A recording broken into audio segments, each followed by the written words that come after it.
So hello, good morning everyone. I am Vinod Singh and welcome to the current exam. So आज की class में हम 3 मार्च का करंट अफेयर्स कवर करने वाले हैं, जिसमें मंगल ग्रह लाल क्यों है इसके बारे में नासा ने प्रूव दिया है, और यूएसए ने पहली बार अंग्रेजी को आधिकारिक भाषा के रूप में चुना है, और डिजर्ट हंट 2025 का अभ्यास आयोजित किया गया है। दिया सलाई आत्मकथा का विमोचन हुआ है, और डेटाबेस पोर्टल बॉन्ड सेंट्रल को लॉन्च किया है सेबी ने, और आध्यात्मिक गलियारों की घोषणा हुई है जो 5 हैं।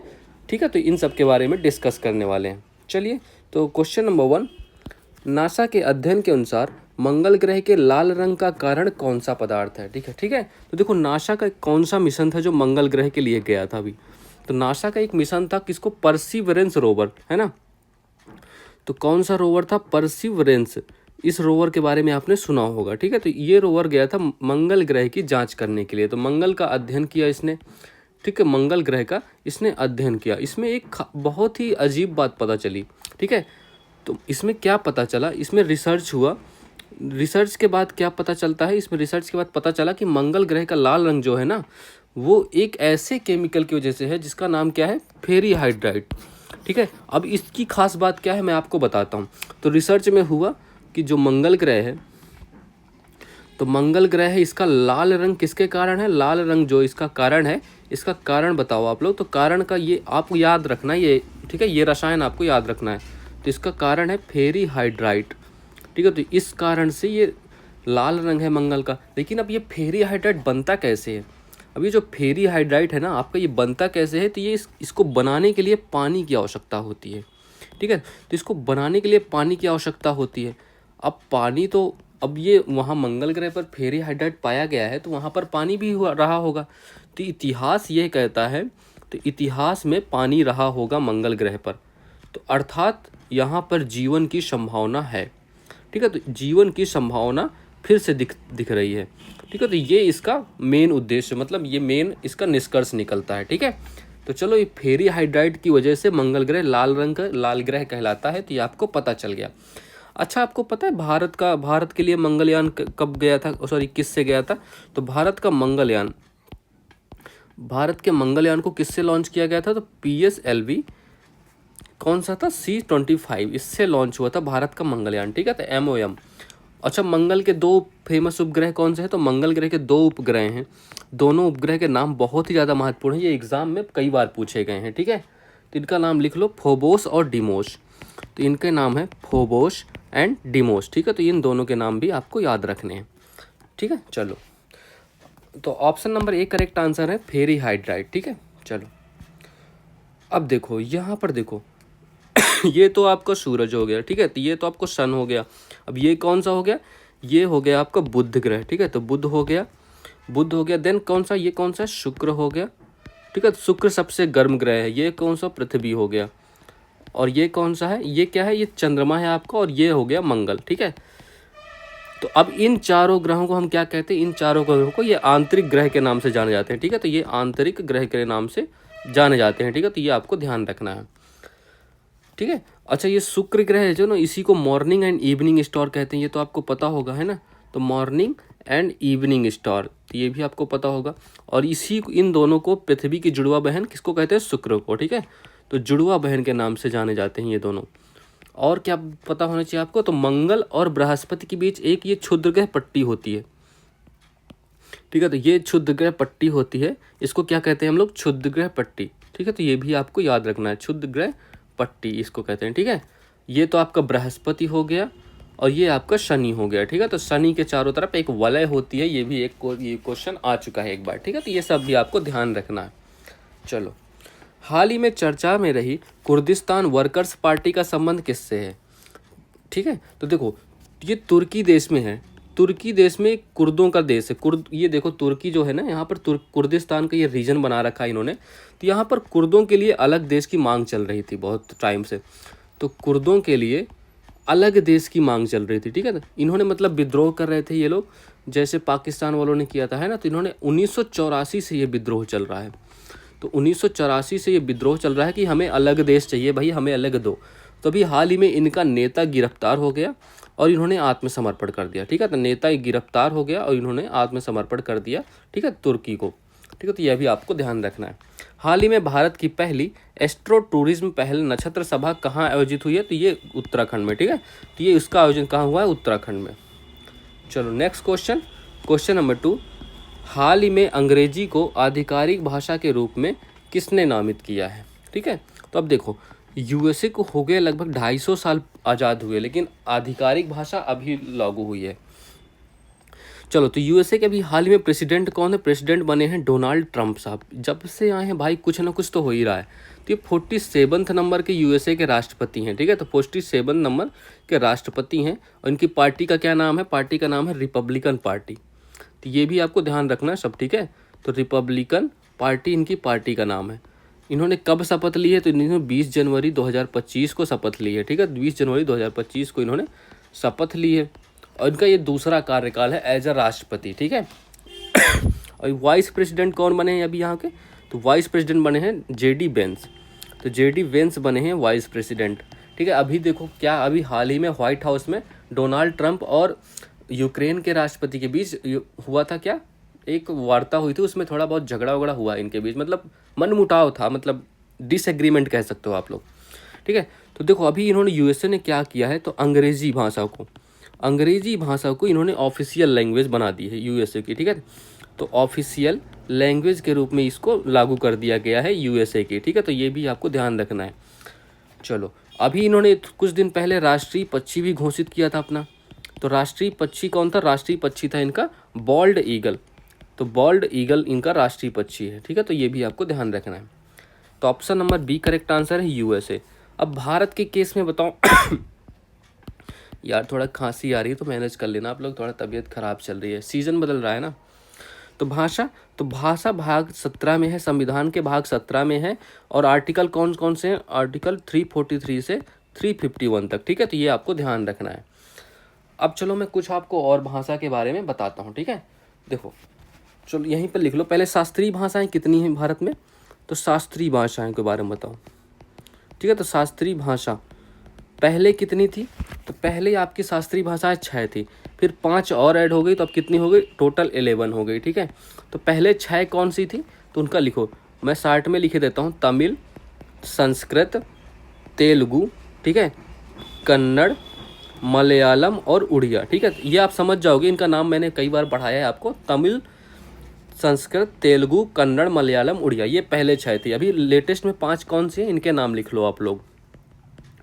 तो एक तो हो गई असमिया, हो गई एक, मराठी हो गई, असमिया, मराठी, पाली, ठीक है, असमिया, मराठी, पाली, प्राकृत, बंगाली, ठीक है। तो पाली, प्राकृत, बंगाली, ये 5 लेटेस्ट है, तो इनका नाम आपको याद रखना, ये क्वेश्चन आपसे पूछा जा सकता है। चलो अब ये भारतीय संविधान में तो भारतीय संविधान में 8वीं अनुसूची में किसके बारे में बात की गई? तो 8वीं शेड्यूल में हम बात करते हैं भाषाओं के बारे में। तो इसमें लिखो 1950 में जब संविधान लागू हुआ था तब कितनी भाषाएं थी? टोटल 14 भाषाएं थी, ठीक है। तो टोटल 14 भाषाएं थी, बट फिर क्या हुआ? 1967 आया, 1967 का साल था और संविधान का संशोधन कौन सा था? 21वां कॉन्स्टिट्यूशनल अमेंडमेंट एक्ट था, ठीक है। तो इसमें हमने कौन सी भाषा जोड़ दी? तो सिंधी भाषा को और ऐड कर दिया। फिर क्या हुआ? 1992 का साल आया और हमने कौन सा संविधान संशोधन किया? 71वां। तो 71वां कॉन्स्टिट्यूशनल अमेंडमेंट एक्ट हुआ, इसमें हमने कितनी भाषाएं जोड़ी? एक तो जोड़ी हमने कोंकणी, ठीक है, कोंकणी जोड़ी, मणिपुरी जोड़ी, ठीक है, कोंकणी, मणिपुरी और नेपाली, ये 3 भाषाएं हमने और ऐड करी। फिर क्या हुआ? फिर 2003 में हमने कौन सा अमेंडमेंट एक्ट हुआ? 92वां, ठीक है। तो 92वां कॉन्स्टिट्यूशनल अमेंडमेंट एक्ट हुआ, इसमें कौन कौन सी भाषा जोड़ी गई? तो इसमें जोड़ी गई बोडो, डोगरी और कौन सी? मैथिली और संथाली, ठीक है। तो बोडो, डोगरी, मैथिली, संथाली, ठीक है। तो इसका आप शॉर्टकट फॉर्म याद रखना, नमक जोड़ा गया, ठीक है। तो बोडो, डोगरी, मैथिली और संथाली, मैंने ये आपको ट्रिक पहले बता रखी है, नमक वाली है। तो ना से नेपाली, माँ से मणिपुरी, का से कोंकणी, ठीक है, नमक वाली, ठीक है। अब 2011 में क्या हुआ? 2011 में हुआ तो 96th कॉन्स्टिट्यूशनल अमेंडमेंट एक्ट, ठीक है। इसमें क्या हुआ? उड़िया का नाम बदल दिया गया, उड़िया का नाम बदल के ओडिया कर दिया गया, ठीक है। तो इतना चेंज इसमें और हो गया। तो अब ये ध्यान रखना है। तो अब टोटल कितनी हमारे पास? 22 भाषाएं हो गई हैं टोटल संविधान में, ठीक है। तो ये आपको ध्यान रखना है। चलो क्वेश्चन नंबर 3, हाल ही में एकीकृत त्रिसेवा विशेष बल अभ्यास डेजर्ट हंट 2025 कहाँ आयोजित हुआ है? तो कौन सा अभ्यास हुआ है? डिजर्ट हंट, ठीक है। तो डेजर्ट हंट 2025, इसका अभ्यास कहाँ हुआ है और किसके किसके बीच हुआ है, ये सब आपके लिए बहुत ही महत्वपूर्ण है। तो पहले लिखो कहाँ हुआ, तो राजस्थान के जोधपुर में हुआ है इसका आयोजन, ठीक है। तो राजस्थान के जोधपुर में एयरफोर्स स्टेशन है, वहाँ पर इसका आयोजन किया गया है, ठीक है। तो एयरफोर्स स्टेशन में इसका आयोजन हुआ है, ठीक है। तो ये आपको ध्यान रखना है। और ये क्या है? त्रिसेवा अभ्यास है, मतलब 3 सेनाओं का अभ्यास है, ठीक है। त्रिसेवा अभ्यास के नाम से क्यों जाना गया? क्योंकि इसमें तीनों सेवाओं ने भाग लिया है। तीनों सेनाएं कौन सी हैं? आर्मी, नेवी और एयरफोर्स, ठीक है। तीनों ने भाग लिया इसमें। तो आर्मी, नेवी और एयरफोर्स मतलब जल, थल और नभ, तीनों ने इसमें भाग लिया। अब क्यों? इसका उद्देश्य क्या था? तो इसका उद्देश्य है तीनों के बीच समन्वय बनाना, ठीक है। तो तीनों के बीच समन्वय बनाना, ये इसका मेन उद्देश्य था, ठीक है। और भविष्य की समस्याओं के लिए तैयार रहना, ठीक है। अच्छा, एक और अभ्यास था तरंग शक्ति। तरंग शक्ति आपको याद होगा, अभी लेटेस्ट में मैंने कराया भी था, तरंग शक्ति 2024 वाला। तो ये भी कहाँ आयोजित हुआ? तो ये भी राजस्थान एंड तमिलनाडु, 2 जगहों में आयोजित हुआ था इसका, ठीक है, आयोजन हुआ था। अभी साइक्लोन अभ्यास भी हुआ था जो इंडिया और इजिप्ट के बीच हुआ था, वो भी राजस्थान में आयोजित हुआ। तो ऑप्शन नंबर 1 करेक्ट आंसर है राजस्थान इसका, ठीक है। चलो, इसका आयोजन कब से कब तक हुआ था? तो इसका 24 से 28 फरवरी तक इसका आयोजन किया गया था। देखो, डेट महत्वपूर्ण है अब आपके लिए, डेट आपको याद रखना है, ठीक है। एटलीस्ट महीने का नाम और ईयर आपको याद होना चाहिए। चलो, तो ये कुछ और अभ्यास है, इनके बारे में देखते हैं। तो डिजर्ट साइक्लोन किसके किसके बीच हुआ? तो ये भारत और यूएई के बीच होता है। खंजर अभ्यास किसके बीच होता है? तो किर्गिस्तान, ठीक है। तो किर्गिस्तान और भारत के बीच, ठीक है। तो किर्गिस्तान और भारत के बीच। धर्म गार्जियन किसके बीच होता है? तो जापान। तो धर्म गार्जियन जापान और भारत। समुद्र लक्ष्मण, तो ये भारत और मलेशिया, ठीक है। तो भारत और मलेशिया के बीच होता है समुद्र लक्ष्मण। टाइगर ट्रम्प अभ्यास, तो यूएसए और भारत, ठीक है। लामितेय अभ्यास किसके बीच होता है? तो लामितेय होता है सेचेल्स और भारत। डस्टलिक अभ्यास किसके बीच होता है? तो उज्बेकिस्तान, ठीक है। तो उज्बेकिस्तान के बीच होता है, और उज्बेकिस्तान और भारत के बीच, ठीक है। एक्सरसाइज शक्ति किसके बीच होता है? तो फ्रांस के बीच, फ्रांस और भारत के मध्य होता है एक्सरसाइज शक्ति। युद्ध अभ्यास ये भी भारत और यूएसए के बीच होता है। और सूर्य किरण किसके साथ होता है? नेपाल के साथ, ठीक है। तो ये अभ्यास भी आपको याद रखने हैं। क्वेश्चन नंबर 4, हाल ही में चर्चा में रही दिया सलाई आत्मकथा का संबंध किससे है? तो ये बताओ। अब देखो, दिया सलाई, इसमें ये क्वेश्चन आपके लिए महत्वपूर्ण है, ठीक है। दिया सलाई, तो दिया सलाई ये एक आत्मकथा, ये तो आपको पता चल ही गई। तो ये किसकी है? कैलाश सत्यार्थी। अब कैलाश सत्यार्थी आपके लिए एक महत्वपूर्ण व्यक्तित्व है ना। तो कैलाश सत्यार्थी, इनकी ये आत्मकथा है, ठीक है। तो ये आपको ध्यान रखना है, इनकी ये ऑटोबायोग्राफी है, ठीक है। तो ये भी आपको ये पता होना चाहिए। तो ऑप्शन नंबर पहले सी मार्क कर लो, ठीक है, करेक्ट है ये आपका। तो इन्होंने, अब इनके बारे में लिखो, 2014 में इनका नाम बहुत ही चर्चा में रहा, क्योंकि इन्हें क्या मिला था? शांति का नोबेल पुरस्कार मिला 2014 में, ठीक है। तो 2014 में इन्हें मिला शांति का नोबेल पुरस्कार। तो शांति नोबेल पुरस्कार इन्हें मिला कब? 2014 में। और किसे मिला था इनके साथ? मलाला यूसुफजाई को। तो मलाला जी को भी इसी में मिला। अब देखो, अब ये क्यों मिला था इनको? तो इन्होंने एक बचपन बचाओ आंदोलन चालू किया था, ठीक है। तो बचपन बचाओ आंदोलन, ठीक है, इसके लिए इनको ये मिला था। ये बहुत ही फेमस आंदोलन था, इसी के लिए बहुत ज़्यादा चर्चा में रहे, ठीक है। चलो, अब ये दिया सलाई जो आत्मकथा, इसमें किस बारे में बताया गया है? तो इसमें बताया गया है आपका संघर्षों, तो संघर्षों या पीड़ा के धागों को बुनकर, जो संघर्ष करते हो आप या पीड़ा होती है जिसे, तो उनके धागों को बुनकर सफलता प्राप्त करना, ठीक है। धागों को बुनकर, तो संघर्षों या पीड़ा के धागों को बुनकर सफलता प्राप्त करना, ठीक है। तो इसके बारे में इसमें, इस किताब में आपको, इस ऑटोबायोग्राफी में आपको देखने को मिलेगा, ठीक है। तो ये आपको ध्यान रखना है। चलो, अब ये जो ऑप्शन है आपको, अमृता देवी बिश्नोई का संबंध किससे है? इनका संबंध है चिपको आंदोलन से। तो इन्होंने कहाँ चिपको आंदोलन चलाया था? राजस्थान में, ठीक है। तो राजस्थान में एक खेतड़ी के वृक्ष होते, खेजड़ी के वृक्ष होते हैं, उनकी रक्षा के लिए इन्होंने चिपको आंदोलन राजस्थान में चलाया था। खेतड़ी, मैंने अभी नाम लिया, खेतड़ी राजस्थान में तांबे की खान है, बहुत प्रसिद्ध, ठीक है, वो भी ध्यान रखना है आपको। मेघा पाटकर, ये नर्मदा बचाओ आंदोलन के लिए इनका नाम है, नर्मदा बचाओ, है ना, नर्मदा बचाओ आंदोलन। और अरुंधति राय का नाम आप जानते होंगे, इन्हें पेन प्रिंटर अवार्ड मिला अभी लेटेस्ट में, ठीक है, पेन प्रिंटर अवार्ड। और किस लिए जानते हो आप इन्हें?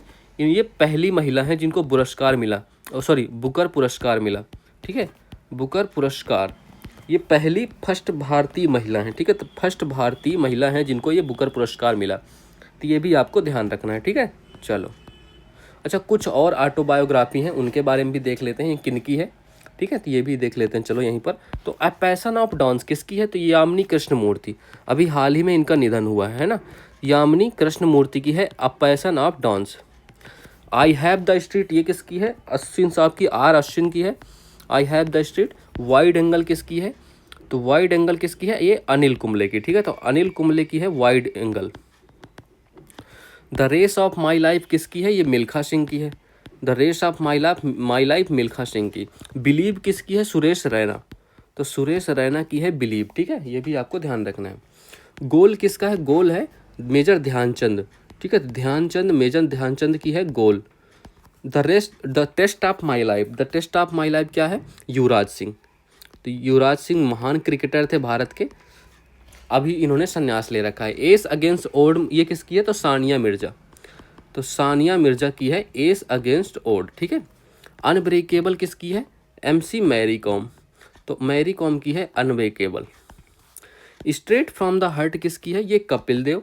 Straight from the heart Kapil Dev की है। और विनर्स माइंडसेट किसकी है? शेन वॉटसन की, जो ऑस्ट्रेलिया के प्लेयर हैं, ठीक है। तो शेन वॉटसन की है विनर्स माइंडसेट, ठीक है। तो ये भी आपको ध्यान रखना है। चलो क्वेश्चन नंबर 5, हाल ही में केंद्रीकृत डेटाबेस पोर्टल बॉन्ड सेंट्रल किसने लॉन्च किया है? ठीक है। तो ये पोर्टल किसने लॉन्च किया है? तो ये पोर्टल अभी लॉन्च करने वाला कौन हो गया? सेबी, ठीक है। तो सेबी ने लॉन्च किया है। सेबी का फुल फॉर्म लिखो, सिक्योरिटी, मैंने लास्ट क्लास में भी कराया था शायद ये, तो security exchange board of India, ठीक है। तो security exchange board of India ये इसका फुल फॉर्म होने वाला है, ठीक है। तो अभी इन्होंने लॉन्च किया, क्या लॉन्च किया है? तो लॉन्च किया है इन्होंने बॉन्ड सेंट्रल। अब ये बॉन्ड सेंट्रल है क्या? इसका क्या काम होने वाला है? तो बॉन्ड सेंट्रल एक डेटाबेस पोर्टल है, तो इसमें मतलब डेटा कलेक्ट किया जाएगा, ठीक है। डेटाबेस पोर्टल है। अब इसका काम क्या होने वाला है? सारा जो डेटा होगा यहीं से मिलने वाला है। तो इसका क्या उपयोग होने वाला? जो इसके निवेशक होंगे ना, तो निवेशकों की डेटा तक पहुंच को आसान करना, डेटा तक पहुंच को आसान करना, ठीक है। तो ये निवेशकों के लिए डेटा पहुंच को आसान बनाने वाला है। तो ये भी आपको ध्यान रखना है, ठीक है। आसान बनाना, तो निवेशकों तक डेटा की पहुंच को आसान बनाना, ठीक है। तो ये आपको ध्यान रखना है। चलो अच्छा, इसकी स्थापना कब हुई थी? इसकी स्थापना हुई थी 1988 में। और इसके लिए एक्ट कब आया? एक्ट आया 1992 का एक्ट था इसके लिए, है। ये भी आपको ध्यान रखना। इसका हेडक्वार्टर आपको पता होगा, हेडक्वार्टर मुंबई में है। तो मुंबई में इसका हेडक्वार्टर है। और इसके अभी हेड बनाए गए हैं लेटेस्ट में। हेड कौन है इसके? हेड है तुहिन कांता पांडे, IAS ऑफिसर हैं तुहिन कांता पांडे, इसके अभी हाल ही में हेड बने हैं, ठीक है। और इनकी पहली महिला हेड कौन थी? तो माधवीपुरी बुच जो पहले हेड थी वो भी थी इनके पहली महिला हेड, ठीक है। चलो इनके पहले हेड कौन थे? फर्स्ट हेड कौन है?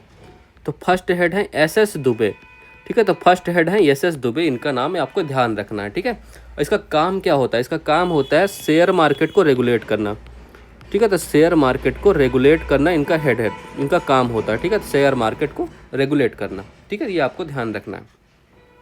चलो प्रतिवर्ष विश्व नागरिक सुरक्षा दिवस कब मनाया जाता है? तो ये मनाया जाता है आपको 1 मार्च को, ठीक है। तो 1 मार्च को मनाया जाता है। और इसी दिन एक और दिवस मनाया जाता है, शून्य भेदभाव दिवस।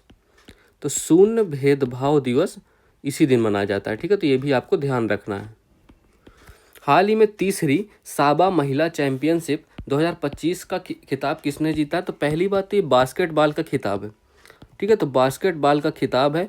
और ये इसका होस्ट कहाँ, इस बार होस्ट कहाँ आयोजित किया गया? तो होस्ट कहाँ है बताओ? होस्ट इसका न्यू दिल्ली में, ठीक है। तो होस्ट इसका न्यू दिल्ली में। और इसमें जीतने वाला कौन है? भारत ने पहली बार इसे जीता है। और किसको हराया था? मालदीव को हराया था इसमें, ठीक है। भारत ने पहली बार जीता इसे मालदीव को हरा के। क्वेश्चन नंबर 6, हाल ही में 5 आध्यात्मिक गलियारों की घोषणा किसने की है? देखो अब ये क्वेश्चन आपके लिए महत्वपूर्ण होने वाला है। अभी हाल ही में आपने देखा महाकुंभ, ठीक है। तो महाकुंभ देखा, तो महाकुंभ का आयोजन हुआ था, कब से कब तक आयोजन हुआ? तो 13 जनवरी को इसका शुभारंभ हुआ और 26 जनवरी महाशिवरात्रि के दिन इसका अंत हो गया, ठीक है। 2025 में ये आयोजन हुआ। और कहाँ हुआ था इसका आयोजन? तो प्रयागराज।